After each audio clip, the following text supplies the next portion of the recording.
மலர் ஒன்று மெதுவாக பூக்கும் காற்று வந்து ரகசியம் பேசுங்க சூரியன் மேலே சிரித்து பார்க்கும்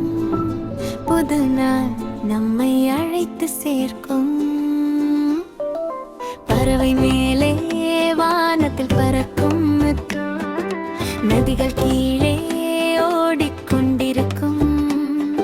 இயற்கையெல்லாம் நம்மோடு வாழும் அதை நேசித்தால் மனசு மலரும் நாம் எல்லோரும் நண்பர்கள் பூமிதான் நம்ம வீடு மரம் மழை வானம் சேர்ந்து